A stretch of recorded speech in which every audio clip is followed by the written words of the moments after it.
Okay, I'm back again. So, let's see if I can actually. Hi. I'm actually looking at the screen even though the camera is over here. So, oops.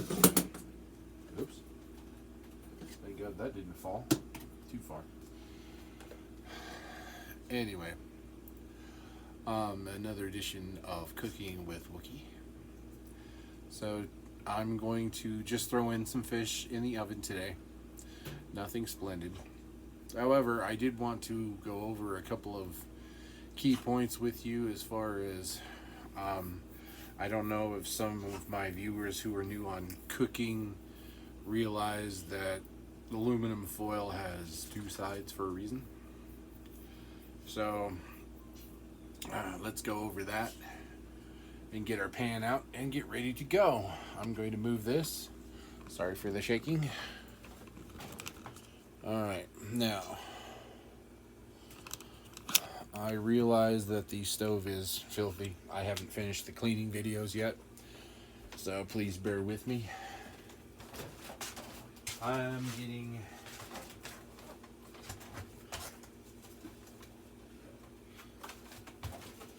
getting out the aluminum foil. Got the aluminum foil.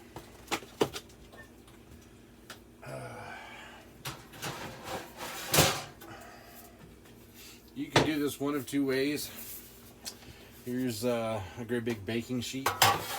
Okay. Now, I'm going to pull some aluminum foil out and I'm going to explain this. Alright, you guys see this is nice and shiny, reflective. Okay, now, the shiny side always goes towards your food. We've got the dull side here. So this is dull. And this is shiny. The dull side goes to your pan, towards your pan, and the shiny side goes to your food. And the reason we do that is because the shiny reflects the heat back to your food instead of absorbing it. The dull side will absorb the heat, which is what you want on your pan. I cover my pan in aluminum foil because it cuts down on washing.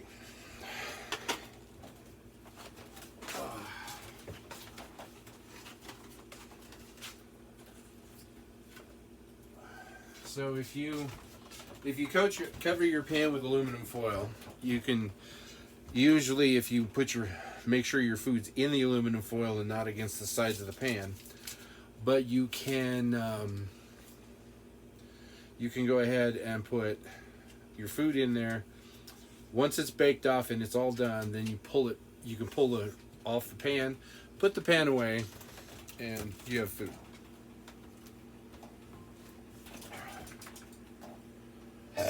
Oh, excuse me. I just had some pickled beets for a snack. So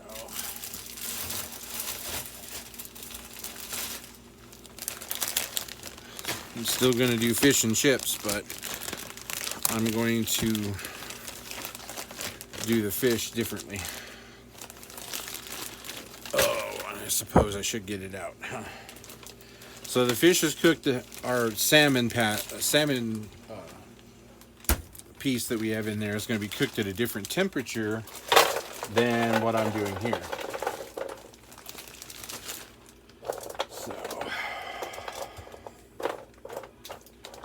now at this stage of the game, you want your product as flat as you can against the baking sheet.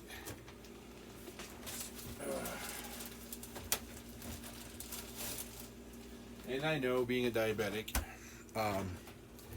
fries are not my friend, but it's what we've got right now. You know, what you should do and what you can do are sometimes two different things. So, crunchy breaded whole fillets. I like Gordon's. They have never failed me for flavor or product goodness ever. So we're going to pull them out. in triangle formation, like that. Oh, that goes that way. Kind of like putting teeth together.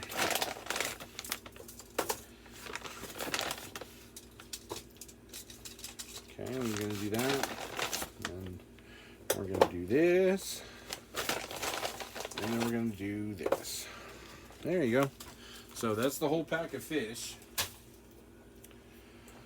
Because apparently I either don't know that somebody decided that our products can shrink. But there's the fish. Here's the fries. Now, if you want flavored fries, like garlic fries, if you want hot fries, so for example, cayenne pepper for some hot fries or some chili mix, you can technically take some olive oil spray. See if I have a can of that stuff. You can technically take your olive oil and spray over top of your fries, kind of like this, and then add your seasoning to it. And it should help crispify the top if the oven is set at the correct temperature. Now this oven wasn't temperature checked, so I have no idea if it is or not. God, blessed stupid bugs. However, I am going to, and then you want to just sprinkle your seasoning. I'm going to do salt and pepper. You're going to sprinkle your seasoning over your fries. Okay? Now, I can't have a whole lot of salt, but my body still needs it, so I'm going to try not to be so.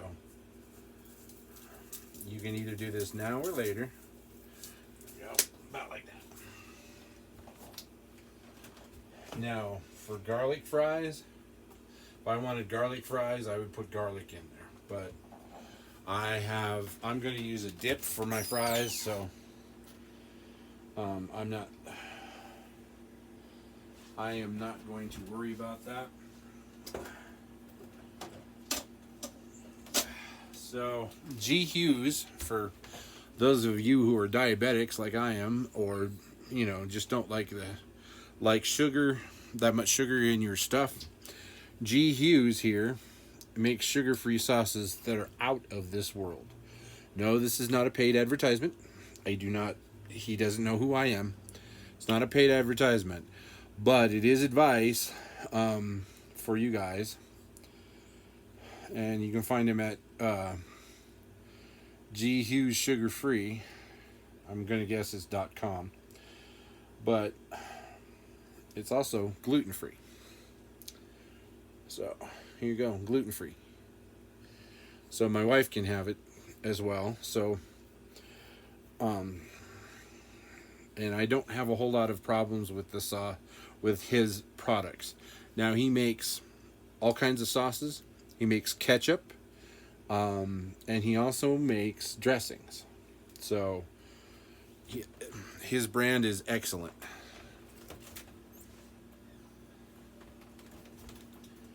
I'm not sure if I have. So, for example, here's his honey mustard sauce, which I might use. The wife loves it, so I generally tend to leave it alone, but now you want to give, for those of you who are new to cooking, when you light your oven, whether it's gas or electric, you want to give it about 15 to 20 minutes to warm up to the proper temperature. Just because laws of nature, it just won't get hot that fast. And yes, I know the gas grills or the gas ovens will heat faster than the electric, but it's just because when you turn the gas on and it lights, it's heat now. When you turn the electric on, it takes a minute for that filament to heat up. So Give it about 15-20 minutes, and then you can put your product in. All right. But this is how you can do a half and half meal like this. So for your family, for a quick family meal, this would be great. You know, add a salad, add a simple salad to it. What would be good? If I were doing this in a restaurant, I would probably use coleslaw. That would go real well with it.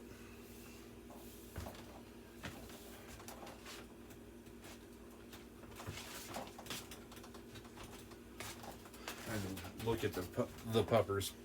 They finished off my cleaning up my chili bowls. Maddie right now is face first into the chili pot. Ooh, there's the heat. I feel it now. So this is the exhaust. Underneath this plate here, down below, is my exhaust. So here, down below under here is the exhaust behind this plate for this oven. And I just got a blast of really hot air. So it's going good. Now at this stage of the game, we're going to have to wait. That's about all we can do. If you wanted garlic breads and stuff, it's the same thing. Just make sure that your pan is covered with aluminum foil. If you don't want to wash it afterwards, you can give it a quick wipe down or something like that. But yeah, this is my dinner for the night. All night. So, you know, I have dinner for tonight and tomorrow, and I still cook large meals. I still cook large meals, but it's just because I want to cook and then enjoy for 2 or 3 days. Now, there's a lot of people like my wife who does not like leftovers, and I understand that. I grew up on leftovers, so they don't bother me whatsoever.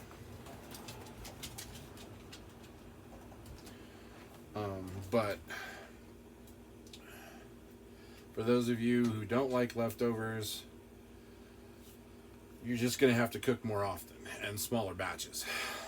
So if I didn't want leftovers, I would have used a smaller pan and just did enough for one meal. Or, you know, for one meal for me and my wife. She can't have the Gordons, so if you're gluten-free, read your labels, okay? And I'll be back. Okay, everybody, I'm back again. Sorry for the wobbles. Excuse me. I need a better stand than what I've got, but that's all right. So, wifey is now up, so we will fix her salmon. So I'm gonna grab. I would like to have grabbed a smaller one, but we'll grab a pizza plate. Just to make sure we got it covered. Alright, ready to go. Alright, so, yes, round pan. You can use pizza pans for baking, obviously, because you make pizza out of them. So here's what we're gonna do. Pizza pan.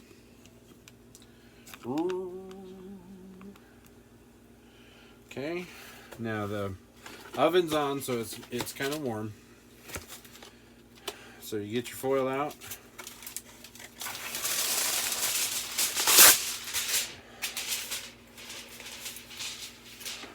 I don't know if that's going to be enough.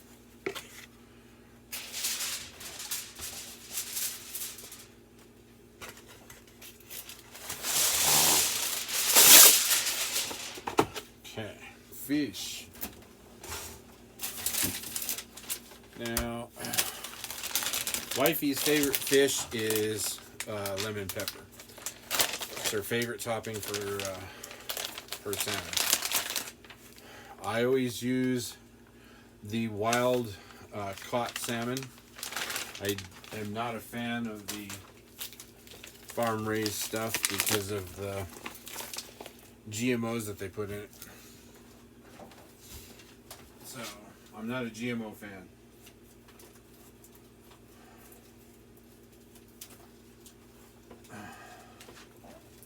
From a cooking standpoint of view, yeah, the fish is bigger, but the GMO affects the taste of the fish. And people can argue with me all they want, but I can tell by taste whether it's wild or not. So,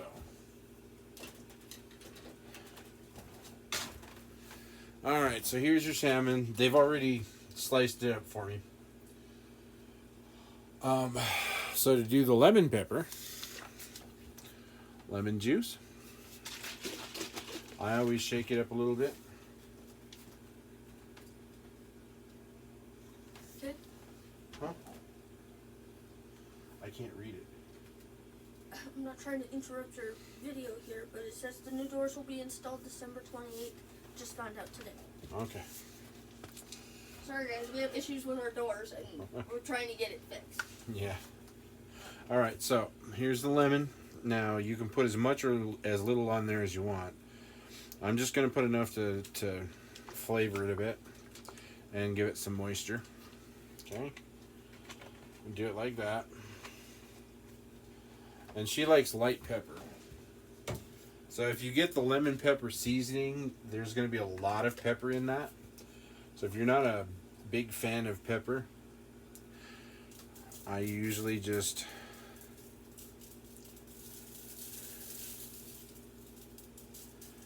put enough on there to do the job. Alright. Old Bay seasoning is another good seasoning for your fish. Let me find my glasses here so I can read labels.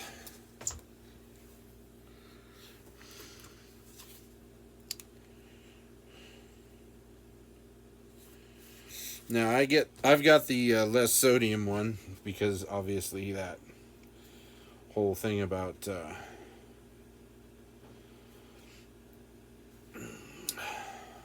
my salt, but this should not hurt you at all. It doesn't say it's gluten-free, but it should not hurt you because the ingredients are red pepper, black pepper, salt, and paprika, and it says spices. So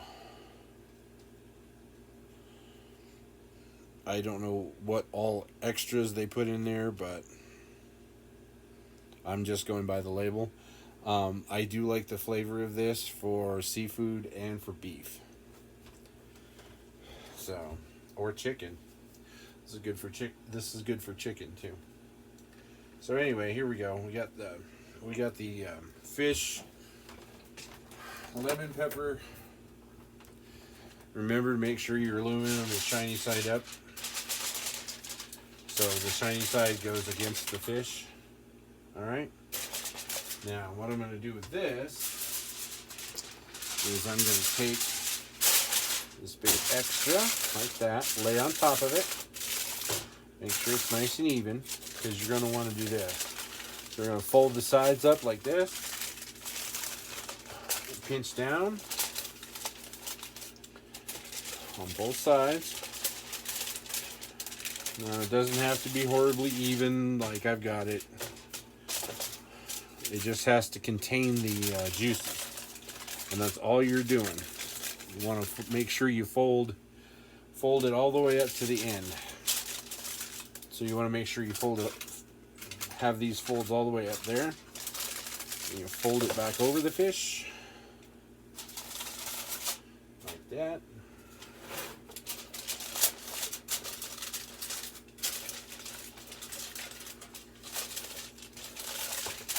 Fold it back over the piece like that. Okay.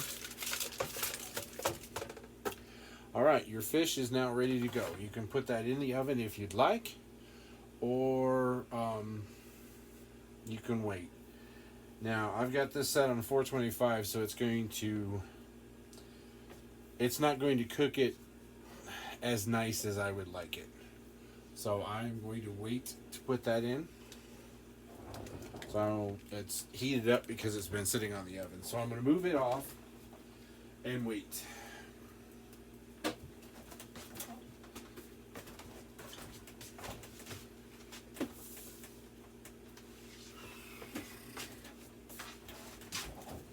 Our fish and stuff in here is doing good.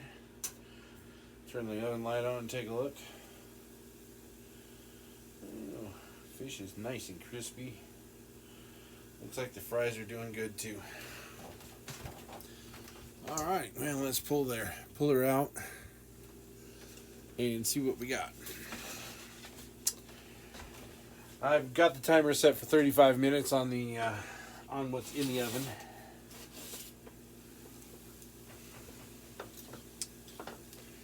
So the fish looks fairly done.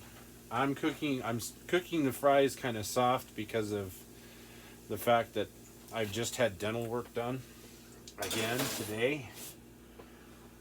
I'm gonna leave it in there for a few more minutes, and I don't want like crispy fries.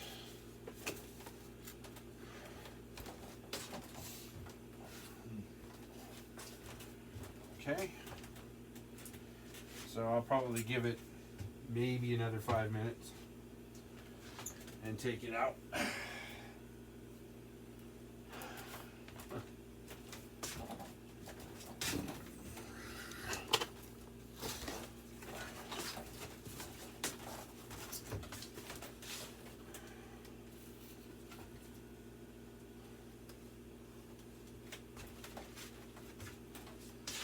All right.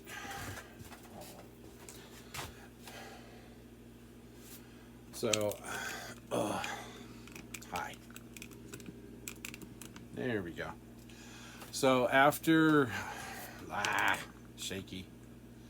So after I take out the breaded, because obviously that's not gluten-free or any of that.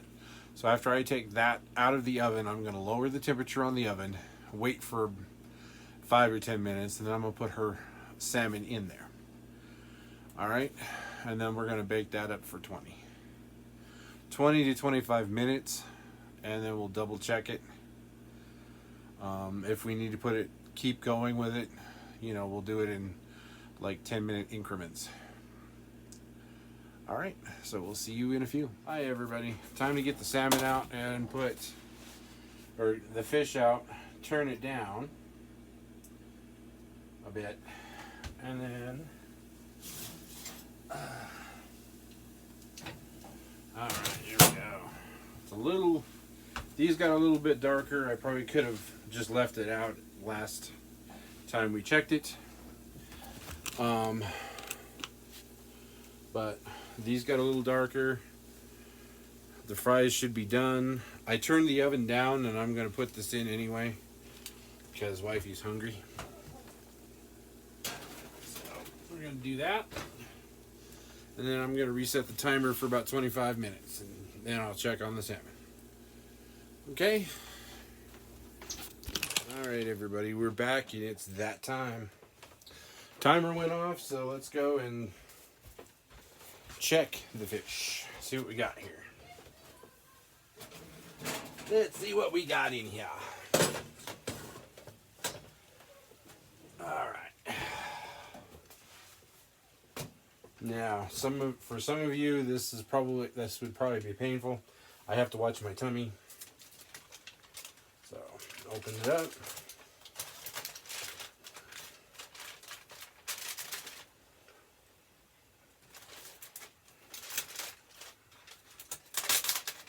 Try to open one side or the other. Try not to spill too much on there, but that's all right.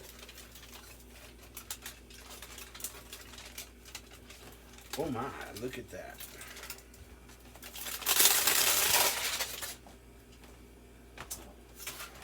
Okay, let's grab a fork. Now, it's got nice color to it. If it's flaky, see, look at that. Let's see in here. What do we got in here? Flaky? Yep, it's flaky. It's ready to go. Now, my wife doesn't like the skin, so we are going to have to skin this. Flip it over. See all the skin?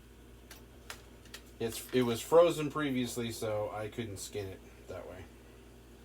Now, if it's cooked just right, it should just peel right off. If the Wookiee did a good job, the skin will peel off. Now, in this house, we don't let that go to waste either, because it makes good puppy treats. If you own a cat, it makes good kitty treats, because we used to have one. Oh. And if you get a little bit of your fish on it, with it, that's fine. So we got one fish fillet. Boink. And actually, I'm going to do it that way. And make sure that you get all the skin off of there if you don't want the skin. Okay. And then I'm going to grab a bunch of fries. I'm leaving the oven on just in case she wants more fries. I know I probably will, so.